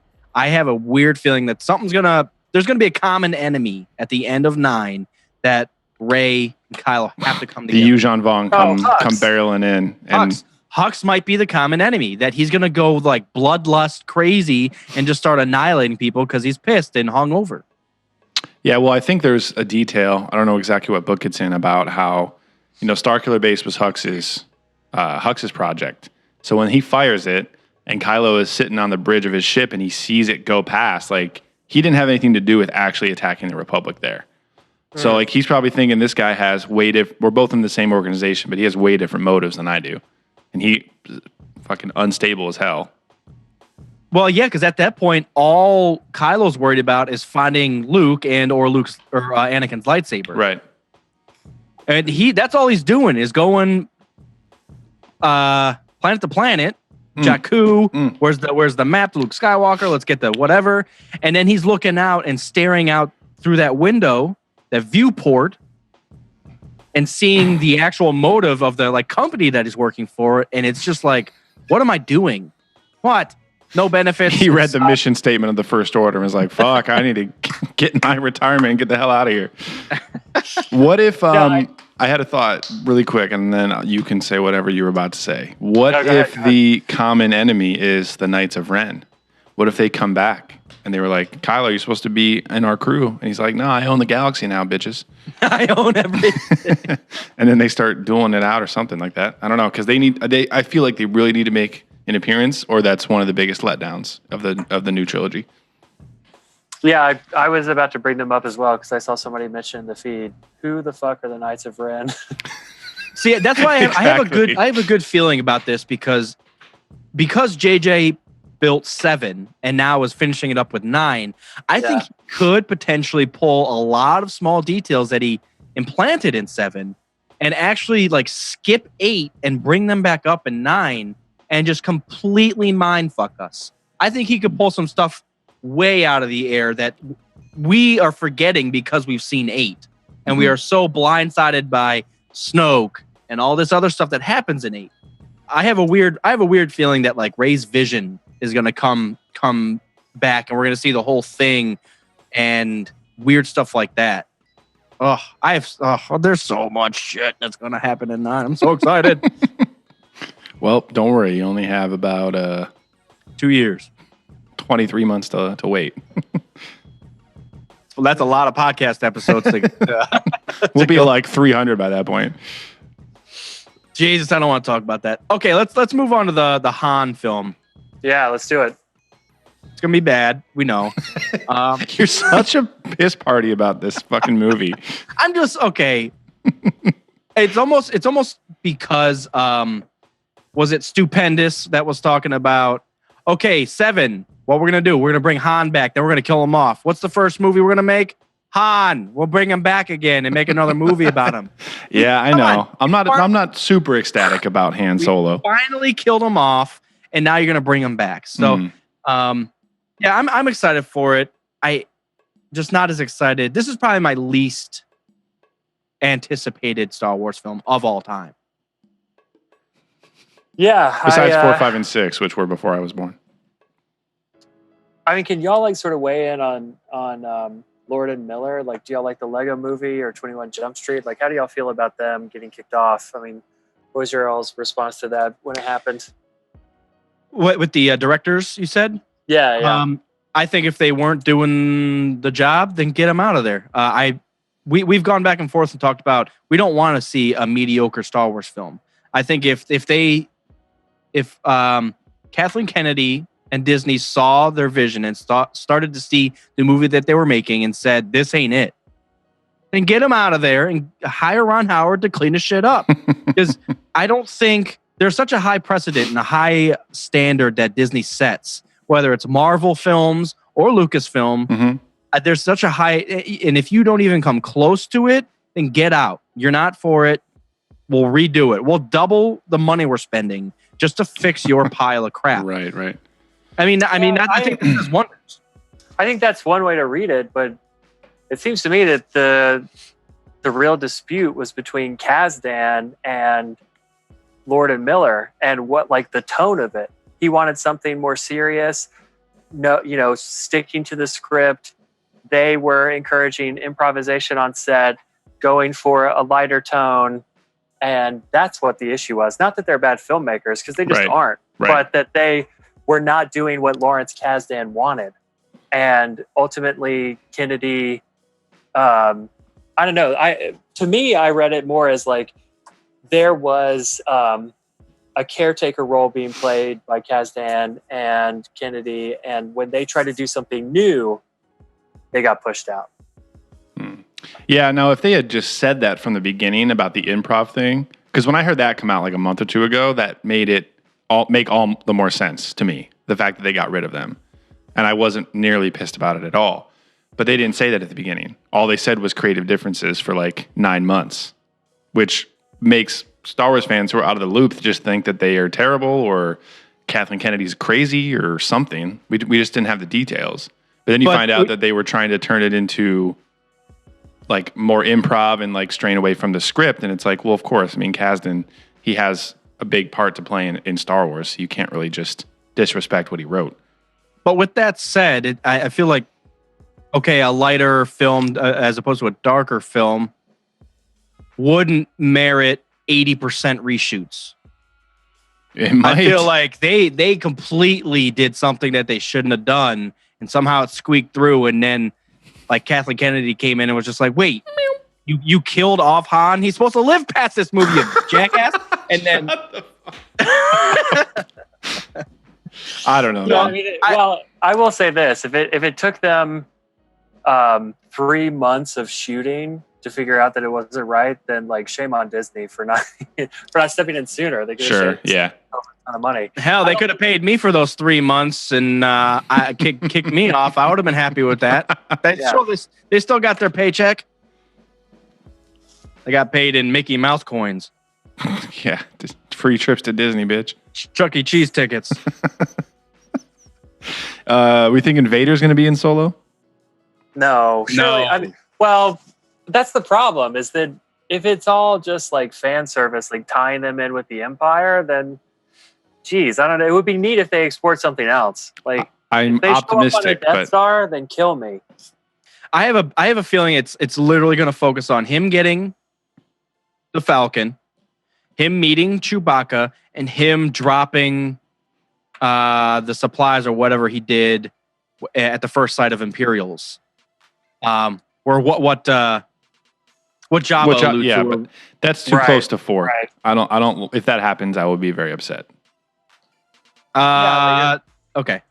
Like the last scene is going to be Rogue One-esque, where he's like sitting down in Mos Eisley or something, and Be so pissed. that would suck. Yeah, The recast only works if it's all taking place 15 years before A New Hope, where he's going to be young the entire time. I completely agree. Yeah. I mean, and the reason I say that about the dropping shipment is I don't think that he would fuck up an order for Jabba and then Jabba doesn't come after him for like 10 years. That doesn't make any sense. Well, I mean, it could be something, even though it would look bad, is if they had the younger looking Han sit down on Tatooine, like Even though it would like the age difference would be weird, but to act like he is at that age, at that point, and say he's sitting down. I don't know. Let's talk about why we're excited about it. So so move on. Yeah. So I'm excited because I think we will see Corellia. I think we will see how he obtains the Falcon from Lando. We might see a little bit of Lando backstory. We might really start learning about I don't think it's going to be really focused on Chewie at all. I think Chewie might like be a part of it though. Wait, is Chewie like written in the script? Do we know Chewie's going to be in it? Yeah, he's in it. Yeah, he's in it. Okay, I'm just making sure. Yeah, there's shots with him and everything. Yep. Hell yeah. Yeah. Let me say I'm excited for more CGI Hutts because we know how well that went in the prequels. I'll take some Hutts. They got their shit together now. Yeah. No, that's probably not fair. No, I mean it's got to be about the Hutts, right? I mean they've got to be involved. I hope not. The Hutts are the single worst species. Even though I like the characters and the gangster-esque part of the Hutts, the fact that they're a pile of mud still pisses me off. Get them off the screen. It's a giant shitty slug. Like why? Why? Because it's Star Wars. Oh yeah. That's the answer to any question. Yeah, Star Wars. I will say I love Donald Glover, and I'm hyped to see him play young Lando. Yeah, that's going to be awesome. That's going to be a treat. Yeah. Yeah. What about Daenerys as Han Solo's love interest or whatever she is? Lando's love interest. Ooh. Oh, Lando's? Maybe. I don't know. I don't know. Chewbacca's love interest. Ooh. That'd be interesting. That's taking some chances. Oh, actually, why? That's the Kazdan vision that they were violating. He was like, no, she's supposed to be in love with Chewbacca. One thing I am really excited about is to have a Star Wars movie without Jedi and the Force shoved in our face. And I thought we got that with, even though it was sprinkled in it. I was just going to say, yeah, even as much as I love Rogue One, it climaxes with Vader. You know? I'm one with the Force. The Force is with me. I'm one with the Force. And cheer it, yeah, that he's like a half Jedi, so they can't really totally get away from it. So I hope now that they've had some success with that first spinoff, they can take a little more risk and not have to be 100% fan service with it. I also really, truly like the character of Chirrut because I love his character. He almost fits into the cookie cutter non-Jedi, non-Sith of what they're building in the sequel trilogy. Because like that's what people really believe. Like he's just a weird old monk that really doesn't know one like good from the bad, dark from the light. He's just, I am one with the Force, the living Force. He's literally like a non-trained Qui-Gon that just, I know there's something special. I can tap it a little bit. Tap it, guys. Get your hey. But no, I love Chirrut. Yeah. I just mean it'd be nice for them to actually finally go all in on the underworld and smugglers and bounty hunters aspect of Star Wars. Zero Force powers, zero Force talk, zero Jedi, zero Sith. I'd be all right with like a not even a Darth Vader mention, but something like there's a dark stormtrooper and he's fucking people up. We need to get out of here. That'd be cool. The Empire is definitely in it because Ron Howard tweeted a picture of the console the Death Star that helmets. Han talks into in A New Hope. You said the Death Star's in it? I'm saying that he like tweets a picture of the like Imperial helmet and the sort of mic that Han talks to when he delivers that line of like, "We're all fine here. How are you?" That console thing. Yeah, it looked like one of the Death Star troop helmets. The super fucking long black ones. Yeah. So I think fan service is 100% happening like crazy in this. I don't think that there's any hope that they get away from it. Yeah, I don't think it's ever going to not happen. It'd just be nice if it wasn't. Here's some fan service, just in case you don't miss it. Okay, it's right here. It's a Star Wars movie. There's X-Wings. That's the kind of stuff that annoys me with Rogue One. Well, but that's literally the whole point of doing a Han Solo movie is that they know it's a gimme. Right? That's the whole reason for all of these in-between movies. Yeah, I guess. Pure fan service. Service me! I'm not seeing it. I'm not seeing it. I'm pissed. Oh, wait. Let me ask y'all a question because you mentioned Commander 10, 11, and 12. Are those happening? I'm sort of operating on the assumption that 9 is it for Rey, Poe, Kylo, all these people. I don't think there's a word one way or the other. I don't think we know. I feel like I've heard random stuff about a 10 possibly. I don't think they've specifically said either way. They did at one of those conventions. Kathleen said something along the lines of a Star Wars movie every single year. Oh, yeah. So we got Han, and then we'll have 9, and then we'll have Kenobi, and then Ryan's trilogy will start, and then we'll do 10 or something. That'd be 2021 would be the next movie that we don't know about after Kenobi. Assuming they announce Kenobi. I mean, they've hinted it, but they haven't officially said, here's the movie, and here's what's going to be. Yeah, 2021. Yeah. I thought they announced that it would be 2020 when they sort of said that was going ahead, but I could be wrong. I thought they said that was the date. Well, 19 would be 9, 20 would be Kenobi, and 21 would be Rian Johnson. I mean, it would be really cool if they could go Marvel level and release multiple ones per year. Like they could easily have I don't know, it might get jumbled as fuck with Star Wars because it's such a huge scale, but like if Solo and 8 are releasing in close enough proximity, it's not going to be that bad. But if they could have a saga movie and a spin-off movie in the same year. Especially if Rian Johnson's characters have nothing to do with like who we've seen before. If it's brand new, he could be filming right now. Why not? It doesn't prevent, unless it's a money thing that... No, with Disney, it's definitely not a money thing. They have more money than the world. I don't know. Together. They're in a hole with the Han movie. So, how many directors does it take to film a Star Wars movie? 3. Jeez, you're so pissed. I will say this. I think that I don't know. I think that 9 is going to be the end. It's going to cap it off in some major way. I mean, I don't see it happen. It could happen later, like maybe after the Ryan trilogy. Then they come back with like 10, 11, and 12. It's possible. But I hope they just kill off Rey and Kylo, and it's like a huge reset end to what we know as the Force. I mean, shit, Ryan's trilogy could... Well, they said it's not a saga movie, or did they say that it's not going to have characters that we know? I think they said it's not going to have characters that we've seen on film before. Because that could be 10, 11, 12, 30 years in the future, past 9, with no characters left over. Yeah, they could give it episode naming or numbering. Yeah. And literally just talk about these ancient beings that were able to like flip around and do shit. I hope he goes way back in time, personally. Really? I hadn't even thought about that. That sounds dope. Like between Darth Bane and episode 1, there's so much empty space right there that Bane is, and what he brought to the table with the rule of 2 to the Sith being gone 1,000 years, there you are wide open. You could create whatever you want in there. Mm-hmm. And the rule of 2 is such a loose rule. You got Maul, Plagueis, and Sidious alive all at the same time. You've got Grievous and Dooku's alive still. Yeah. What? And Dooku is still in there.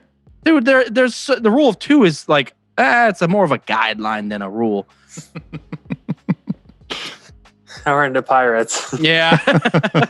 Does Grievous really count as a Sith? No, but he was trained in the Jedi arts or whatever he says. But I don't know. Grievous rocks. So no hate on him at all. He fucking owns. Grievous is awesome. I think something set right before episode 1 would be very interesting. Yeah, I'd love to get an actual movie set during the Clone Wars. I mean, that's what, if they were really going to do an Obi-Wan movie, that's what I would want. I mean, I know that there's the cartoons, but fuck it. Like, let's go all out. Republic Commando movie would be fucking sweet. Yeah, if they legitimize those stories that actually, yeah. Woo! Yeah. Like elite Spec Ops clones on like special missions during the Clone Wars would be so sweet. They just need to do a fucking crazy Mandalorian war that happens. It doesn't have to be around like Ren, or I'm sorry, Revan, but just like a Mandalorian war against the Republic or something crazy like that. That the Mandalorians die off or dwindle down back to Dathomir or wherever they're from, Mandalore, Jesus. And then that kind of more legitimizes like what a Boba Fett is. Like that's why the clones are so badass, because they derive from these jackasses that attacked the Republic and almost won. That'd be so cool. If only, man. I don't know if we're ever gonna get to that shit. I don't know. But what we're gonna get to is let's start ranking this shit. Any final thoughts on Last Jedi? It's a deep ass movie. It's super long, and there's probably a lot of stuff that we missed. But like, any final thoughts on that, or any like predictions, expectations for Solo before we tie everything up with a bow and rank our movies? Yeah, I haven't heard y'all talk about the Leia moment where she goes out into space. Yeah. How did that hit y'all? I mean, sum it up quickly for me. I got the point, but executed weird. It landed weird. Especially the first time I saw it, it was, what the fuck is happening? And then as I saw it a couple more times, it just, it started to make sense. She's not an attacking Jedi. She wasn't really trained in Jedi ways, but she's still naturally strong in the Force. So what could she do outside of learning from the Jedi? Well, she would use the Force to help save people around her, help save herself, you know, maybe like a little bit of, it's not manipulation, but like encouraging, like you could use the Force to do that stuff. If you can manipulate people with the Force, I feel like you can encourage people with the Force. Yeah. So I felt like, okay, you blast her out. I feel like it's natural that she would be able to like cocoon herself in the Force and save herself. I mean, she's offspring of the Chosen One. What do you want? I don't think it's outrageous. Right. Even though I thought it was outrageous. It looked outrageous. The idea is not outrageous. Yeah. Yeah, I mean, Yoda sort of names her as, you know, in Empire when Obi-Wan's like, that boy's our last hope. And he's like, no, there's another, right? I mean, in Yoda's eyes, she's just like Luke. But I will say this. I mean, I think that moment, if Carrie Fisher hadn't died, I don't see it playing as like emotionally as it. I mean, the first time I saw it, both times I saw it, I got chills. The first time because I was like, this is such an earnest moment that like he deeply risking it, like not landing, because it's just like everything about what you feel about Leia is sort of tied up in that shot. But then on top of that, with her dying, you know, you almost think, well, okay, here it is. This is how they're going to get rid of her. And then for that to not happen, I think makes it really powerful. But anyway. Yeah. No, I don't hate it. It just looks, especially with like the silhouette from the moon and stuff, just looked kind of weird on screen. And I feel like she should have been able to do something else. Yeah, that whole Yeah. I feel like they missed an opportunity of her saving other people with the Force rather than like doing something like that. It could have been attacking, and she could have just been like, "I'm going to save you guys for a second because I'm really strong in the Force. Get the fuck out of here." But no, she just lets Akbar fry, man. She's just like, "Fuck it." Sucks. I know, man. He needed to go. Jesus. I will say one last thing. I think the opening shot of 8 is incredible. I think that whole first space battle is awesome. Absolutely. Yep. When it starts off on planet and you see those Star Destroyers come in at yeah, it's fucking awesome. Yeah. And the first thing they notice is the sound. Whoa, you're like, what the fuck was that? They look up. Perfect. I love that shit. Yeah, me too. I was like, it's just a huge adrenaline rush from the beginning. Rian Johnson just absolutely like fucking flexing the budgetary muscles of Disney right there in that first sequence. It's just, it kicks ass. So I didn't like it because there wasn't a lot of like trade disputes or taxation stuff. Kind of missed me on that, but yeah. They didn't hold a planet hostage. I was pissed. Yeah. There wasn't a whiny queen. I was mad. All right, let's get into a ranking here. I'm actually writing mine down because it changes every week. So changes every second. All right, hang on. Let me get some paper. Well, I was going to say it used to be fairly easy, and now that there's 9 movies out, it gets kind of jumbled to keep everything lined up. All right, what are we doing? Commander's going to be happy with this, I think. So what we do is we just rank them your favorite top to bottom. Just reel them off. Top to bottom. Yeah, just reel them off. Everybody's is different. We'll go first if you want to hear ours real quick. Yeah, go ahead. All right, I think I got mine here. I feel like I'm missing one. All right. As of right now, Mopar, I got Rogue One as my top. Wow. I recently saw, and I spoke about it a few episodes ago, that it just really hit me. The fact that we get to see Vader has his own death castle on Mustafar, and then we see him without his suit like a fucking dead zombie. Badass. And then at the end, I know it's all fan service, but we get to see him murder and just be truly powerful. But then off that, the on-world, off-world, in-atmosphere battles, the transitions from going from the gate on the outside of why am I blanking? What's that? Scarif.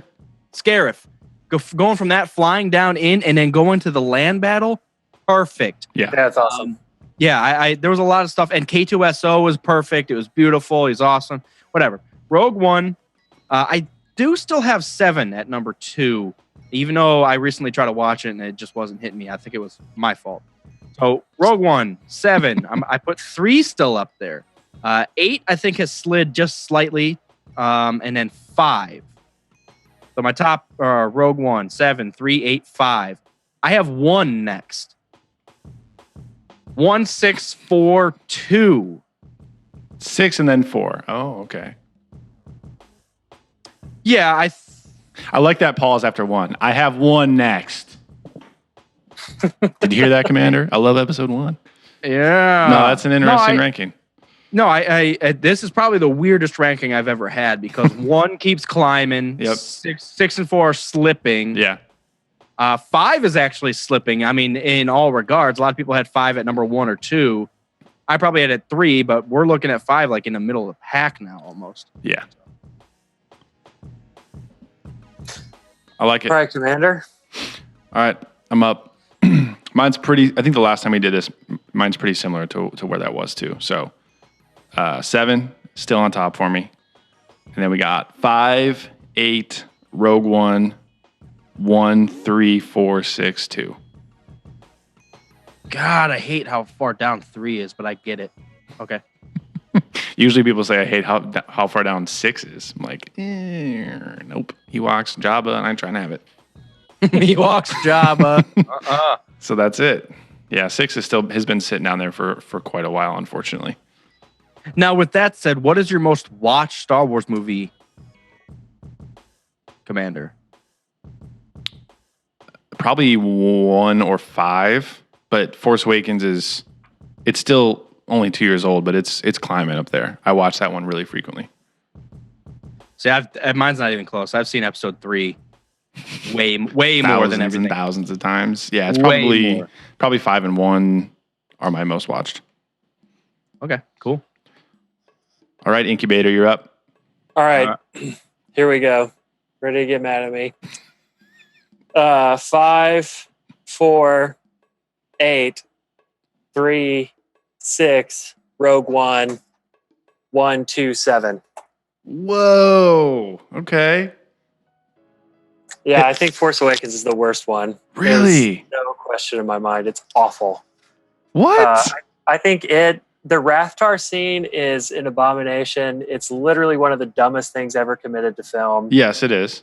And what? I don't think so. The only thing the Rathtars worse are awful. than the Rathtar scene is that they decided to also have a weird slug scene in Rogue One. Yeah, So- Borgullet's terrible. Oh, and you're putting episode 5 with the stupid ass space worm that pokes his head out of the asteroid? Are you kidding me? That's way better than a Rathtar, my friend. No, it isn't. It looks like a shriveled dick coming out of the fucking thing. I had enough. All right. No, that's cool how everybody's way different. We all have 6 surprisingly low, actually. Yeah. I mean, I don't hate it the way some people do. And actually, for a while, I thought about putting The Last Jedi second above A New Hope, but I just couldn't do it at the end of the day. But I'm glad that there's a lot of solid love for 3 on the podcast because I think it's the best of the prequels. Oh, yeah. I mean, that's not hard to say. Well, I guess it is for Commander now. I mean, it's not like it's difficult for me to say. I just think one's a better movie. Well, not even close. Obviously, what happens in 3 is the most epic culmination of anything that's been in Star Wars ever. But if we're talking movies, well, I think it just the opening set piece is awesome.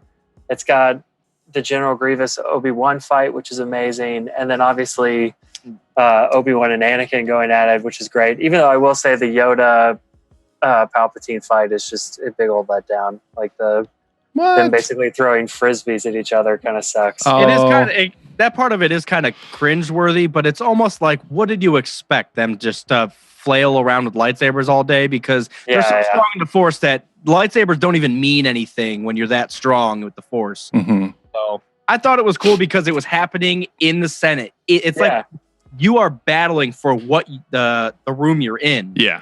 So I thought it was epic. Yeah. I do like how all of ours are very mixed up. I've seen some people rank them, and like the original trilogy is in the top 3, and then the sequel trilogy, and then the prequels are always at the bottom, clumped together. Ours are very interspersed, which is good. I'm proud of you guys. Thank you. Except for you, Interpreter, who put 7 all the way at the bottom. Yeah, that's my hottest take. I'm just kidding. Hey, to each his own, man. To each his own. Good characters, but just at the end of the day, no. Which is why ultimately I think I'm worried about 9. I don't trust JJ. When's the last time you watched 7? Right before 8 came out. Oh, damn. I was gonna say if you haven't seen it since like 2016, maybe it's time to throw it back in. Damn. No, I watched it right before it came out. I'm sad. It has so much good stuff as far as like the climax of killing Han off and how that affects Kylo and builds upon Kylo, but also at the same time tears him apart and allows him to lose to the Scavenger. And then I think the biggest letdown was the use of the Starkiller base didn't have enough build, and you didn't really feel like the Republic was actually being destroyed. You just saw it like, it's actually happening. It's actually happening. Finn comes running out saying it, and you're like, what's happening? I didn't know the Republic was even around. It doesn't make any sense. They literally just showed like 12 aliens on like a platform, look up, and their faces turn red. And I'm supposed to feel bad about that? Well, in its defense, we don't give a goddamn about Alderaan either. We've never seen that. We've never seen the Senate. Very true. We've never seen any of that stuff. But that's Princess Leia's planet. Gotcha. Though, I mean, yeah, I feel you, but now that we have 1, 2, and 3. Oh, that you can't say that. That doesn't work. No, ultimately what I think undermines 7 is just the way that it fucking cribs its every story beat from the original trilogy. It just relies on them too heavily. Even the Ben Han thing, it's just basically a riff on 6, on the one that everyone claims to hate. So I don't know how 7 can be so popular when it literally. Whoa! Wait, say it again. Why is it a riff on 6? Because it's a father and a son confronting each other while people try to lower a shield on a moon that they need to blow up. But one of them dies. The father dies. So he doesn't. 6 too. Yeah, but he's saved before he dies. Ugh. It's I literally feel the it. exact same ending. I think 7. All right. I agree. I don't disagree that there was a lot of things pulled from 4. I don't disagree with that. 4, 5, and 6. Yeah, well, of course. 6. Well, yeah, all of them. But in its defense, what I would say is they had the task of relaunching the most popular franchise of all time, and I think they had to play it that way in order to avoid the lashing out of people after Phantom Menace. Well, bringing original trilogy fans in, bringing prequel fans back, and creating a new generation of fans. Yes. That was the biggest, hardest project for any director. I'm surprised JJ did that well with it. Yeah. Even though Inquisitor hated it, I think he did.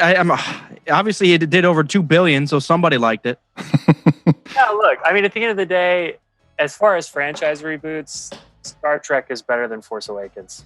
If we're talking about JJ. I don't know anything about all the other Star Trek things, so I can't the only say reason that. I did love that movie, though.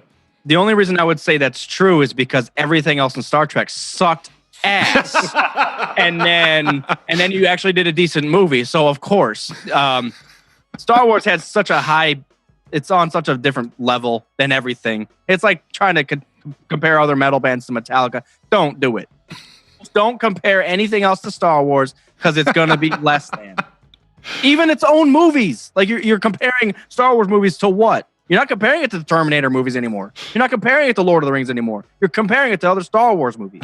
Nothing can live up to all the other hype because it is itself. You can't. It's all part of one universe. Shitting on it, guys. We love it. I will say that it's interesting to hear it talked about that way since, at this point, 9 films. But, the biggest critique of Last Jedi is that, it's a good film, but it's not a good Star Wars film. We still know what the fuck that means. It's not clear what a Star Wars film is. There's no rule book. Well, there is a rule book, and it's Disney making a Star Wars film. You can't say it's not Star Wars film because that's what they're making. They're still building upon a universe that you're trying to critique. Yeah, it's got Star Wars in the title. It's a Star Wars film. It is canon. It is a part of the universe. It doesn't matter whether you like it or not. It's a part of the universe. That is Star Wars now. Yeah. People acting like Kathleen Kennedy is ruining Star Wars and tanking the whole thing and turning it into this totally different monster. Lucas put her in charge of Lucasfilm. What are you talking about? Yeah, Kathleen Kennedy's produced some of the best films ever made. So people, honestly, we don't have to go down this road, but no, I know. Would people be talking shit about Kathleen Kennedy if she was a man the same way that they do? Part of her being a woman has to be... Or if she was a Twi'lek? Or if she was a Hutt? I'm just saying that I know. If you look at her credentials, she's not new. She produced the Indiana Jones films, for fuck's sake. E.T., The Goonies, everything that people claim to love, she had a hand in. So yeah, she's better... But she's not an idiot. No, she's got her finger on the pulse of pop culture. She knows what's up. Yeah. No, I think I'm happy with it. The fact that Commander and I are doing a Star Wars podcast and we are able to have episodes weekly because Disney took over and is producing new movies, new comics, new games, new everything. We can't sit here and shit on the films. Mm-hmm. We can debate, go back and forth about stuff that we like or dislike, but come on, guys. Yeah. It's all good. Even though I have 2 at my last, episode 2 is awesome. And even though you're pissed about Han Solo before it comes out, it's going to be awesome. Yeah, Han Solo is preemptively at the bottom of the list for me because I'm pretty sure it's going to suck ass. But I would love to be surprised. Me too. Right? Well, that's the awesome thing because if you come in with such low expectations and they actually do a good movie, it's shit. There we go. I'm on board. Okay, final question for me. Okay. Will we ever get to see George Lucas's outline for 7, 8, 9? And do you want to see it? No, I don't want to see it. In full, probably not. I think they hinted at a few things, and one was a female Force user finding Luke Skywalker in training or something like that. But I don't know if they're going to release the actual, if there even was a full plot summary or if he just had it in his head. I don't think so. I don't even want to see it because honestly, it's not canon. It didn't come to fruition, so it doesn't matter. What I want to know is what happens in 9. I don't care about what was previously written for 7 that we didn't happen. All right, had enough. That's about time. Thank you guys for tuning in, Rogue Squadron Podcast. We have the executor in here with us. Every time we the executor. Episode 133. Signing off. I don't know what else, Commander. Oh, so if you guys are checking us out for the first time, or you've been checking us out, for a while, we do want to do a quick plug. You guys can head on over to patreon.com/Rogue Squad Pod, and or just, I believe it's you just search the name Rogue Squadron Podcast or Rogue Squad Pod, and you guys can head on over there and support the show, and you guys get special stuff. So we do a Patreon call with our listeners every week. We also have a support group that we yell at each other and discuss certain things. So if you want to be a part of that group. Yeah, if you guys want to be a part of that group, that message board, and or want to be a part of the Patreon calls that are being posted on YouTube and all the rest of it, head on over to patreon.com/ or just search us up. You'll find us, Rogue Squad Pod. If you also have Spark PTSD, join us. You can find me on Twitter at IncreaseMather1. Do it up. Do it down. Change it around. Increase Mather 1. Any other platforms that you want to shout out, or are you just pretty much only on Twitter? Just on weird Twitter. Just keeping it very, very weird on Twitter. Great place to be for Star Wars fandom. I hate 7. I hate everything. Yeah, come for me shit talking 7 whenever it comes into my mind. Great. What do you think about episode 2? 7 sucks. Stay for me shipping porgs with those weird cows from episode 2.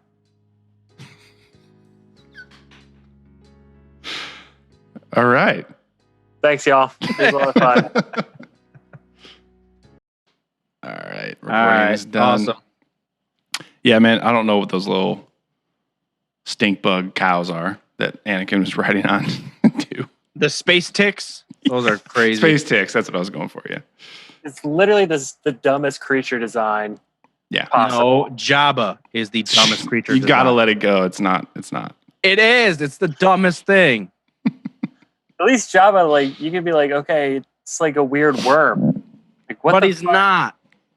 He's But not a weird gray worm. He's a He's weird a slug. pile of mud. You're out of control, dude. How did they get You're him rabid. How did they get him from place to place? He slithers. Like a fucking Upstairs? slug. He can't slither upstairs. Elevators, ramps. He has a Also, I handicap want to ramp. see the proportioning difference between the episode 4 special edition where he's walking along Han. He's and half then, size. Oh yeah, he's like triple the size in episode 6. He ate another hut. That was bad. On Mabuki. Yeah, that was Oh bad. my god! Don't Anyways. even say it. I can like hear it in my head. Just when he steps on the tail. Yeah. That's Well, a have you bad seen moment. the original? That it was just a guy in like a wool coat. Yeah. Atrocious. I'm happy that they actually changed it, but what they changed it to was like, come on. Every bounty hunter in that docking bay is just this awkward 70s dude. Oh, there was like a Flashy sexy pirate in the goggles. background. Yeah, dude, they all look absolutely ridiculous. What a fucking crazy movie. So dumb. Awesome. All right. I'm signing off.